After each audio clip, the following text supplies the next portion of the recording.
Suami. Andi Yulistiani. Berta.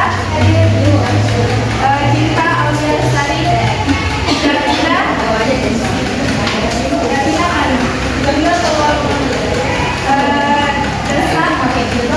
Diki Putra. Diki mana? Dika. Dinda Izin. Esa Azhara. Farah Saputri. Farel. Hadir. Dinda yang keluar. Karis. Gevira. Heriza. Igusti Bagus. Maderio.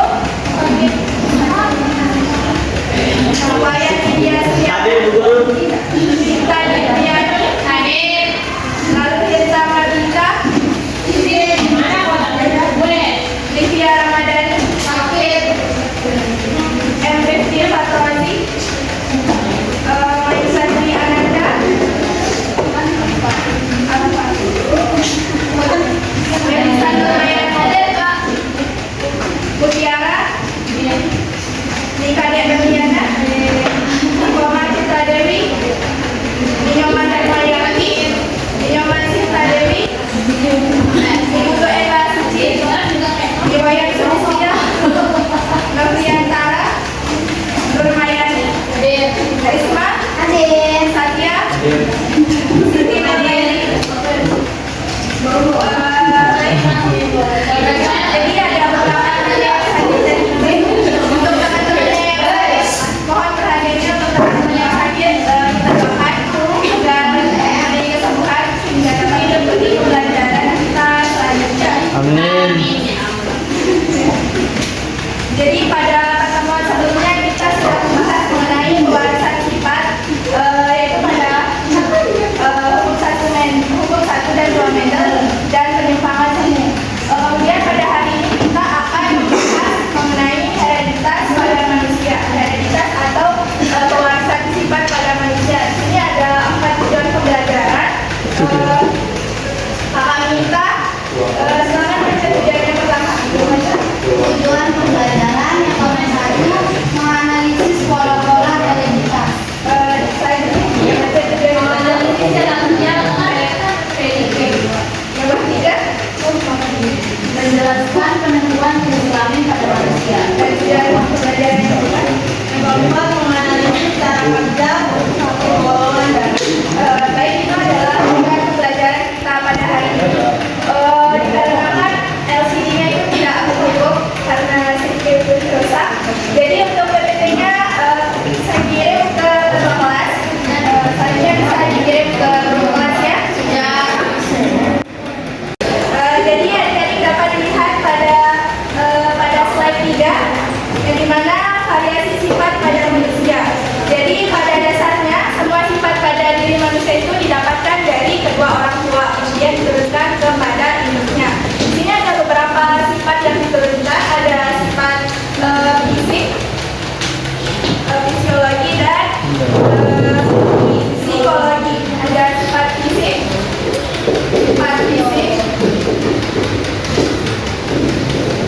kemudian ada fisiologi dan psikologi atau psikologi dan atau kejiwaan. Di sini sifat fisik yang diturunkan itu ada beberapa macam, ada warna apa saja, ada warna dan tekstur rambut atau kulit, ada postur tubuh, bentuk hidung, warna dan bentuk mata serta tipe suara. Kemudian untuk sifat fisiologinya dapat dilihat di PPT masing-masing, ada metabolisme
Y. Sedangkan B dan juga XX.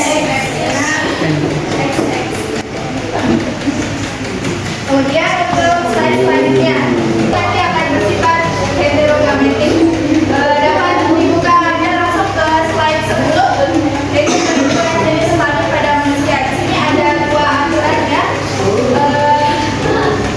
Apabila sperma membawa kromosom X atau genus spermium membuahi ovum atau membawa kromosom X, maka akan lahir anak berbuah. Begitu pun sebaliknya, apabila sperma membawa kromosom Y atau androspermium membuahi ovum membawa kromosom X, maka akan lahir laki-laki.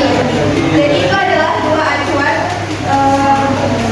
untuk penentuan jenis kelamin pada manusia. Bagaimana kira-kira pada mengerti? Baik, kita lanjut saja ke slide 11, yaitu mengenai golongan darah. Di sini ada beberapa tipe dari golongan darah, yaitu berarti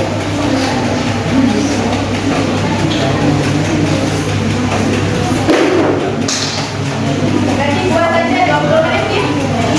Oh ya.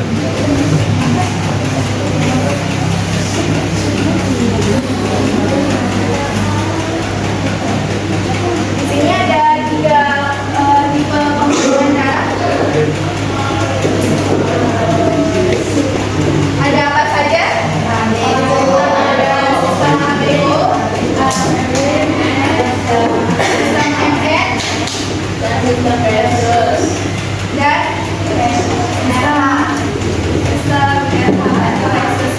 Jadi dari ketiga golongan darah kita akan membahas secara spesifik satu persatu. Yang pertama kita akan membahas mengenai sistem ABO.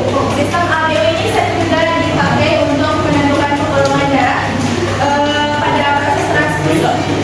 Jadi sistem ABO ini yang paling sering digunakan dibandingkan yang sistem MN dan sistem FH. Di sini ada beberapa tipe golongan darah, itu ada golongan darah A, B, AB, dan O. Kapan darah itu akan menjadi golongan darah A? Apabila terdapat antigen A. Kapan darah itu menjadi golongan darah B? Apabila memiliki antigen B. Begitupun selanjutnya ada golongan darah AB apabila memiliki antigen AB. Nah, pada golongan darah O ini golongan darah itu akan menjadi golongan darah O apabila tidak memiliki antigen sama sekali, baik itu antigen A ataupun antigen B. Dari sini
negatif, berarti tidak terjadi penggumpalan. Sedangkan jika diberikan reaksi anti-M itu terjadi proses penggumpalan, sehingga golongan darahnya itu menjadi N.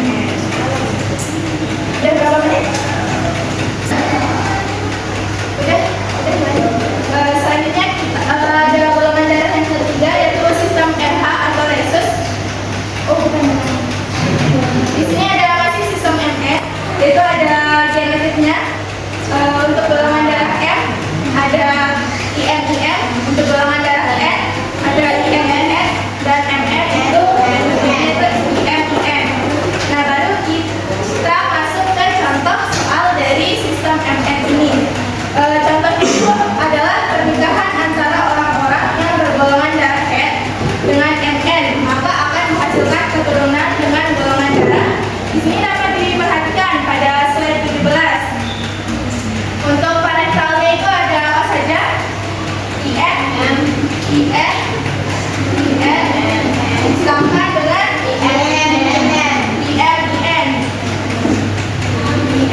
dengan IN, maka akan menghasilkan gamet itu ada IN, IM, dan N. Kemudian untuk hasil persilangannya itu ada didapatkan perbandingan gamet itu masing-masing 50% untuk M, dan sisanya itu 50% untuk yang N. Di sini kemudian kita akan masuk ke sistem resus. Ada dua tipe resus, yaitu ada resus positif dan resus negatif. Untuk resus apa itu akan menjadi resus positif apabila mengandung antigen RH. Apa menjadi resus negatif apabila tidak ada antigen RH. Jika ada antigen RH, maka akan mengakibatkan eritrosit atau darah merah itu akan menggumpal atau aglutinasi. Nah, jika tidak ada RH, maka tidak akan terjadi proses penggumpalan. Slide selanjutnya, di sini ada genotip dari resus itu sendiri. Untuk resus positif itu ada IRH, kemudian OI. Kemudian ada genotip IR besar, H kecil, kemudian ada IR kecil, H kecil. Kemudian untuk resus negatif, genotipnya itu ada IR H kecil, IR H kecil semuanya. Di sini ada pada beberapa manusia di dalam plasma darahnya itu tidak selalu terdapat zat anti RH, tetapi dapat dipicu dengan beberapa cara. Di sini ada dua cara, yaitu melalui apa saja? Transfusi dan penampungan. Pada proses transfusi ini dapat merangsang pembentukan anti RH di dalam darah yang resipien. Jadi jika terjadi proses transpirasi yang awalnya tidak mempunyai zat anti RH, kemudian dilakukan proses transpirasi oleh orang yang mempunyai RH, maka akan dapat memicu proses pembentukan RH di dalam orang yang diberikan transfusi tersebut.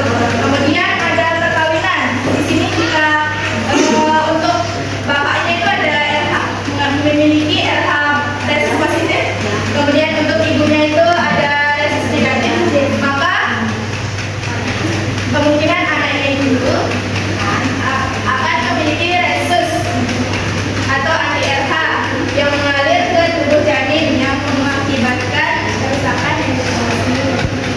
Kemudian udah berapa menit? Udah 20 menit total. Sekarang kakak akan memberikan LKPD, yang dimana LKPD ini kalian jawab bersama kelompok kalian masing-masing. Pada sebelumnya kan sudah ada kelompok kan, silakan kumpul bersama kelompok masing-masing. Iya. Langsung. Sekarang?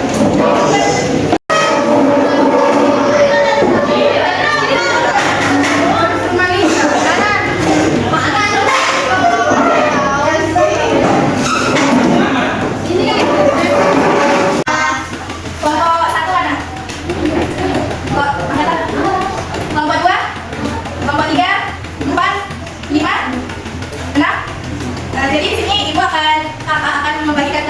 Jadi mana yang materi ini dikerjakan bersama kelompok masing-masing 30 menit ya untuk waktunya. Setelah 30 menit baru kalian kumpulkan. Bagaimana teman-teman?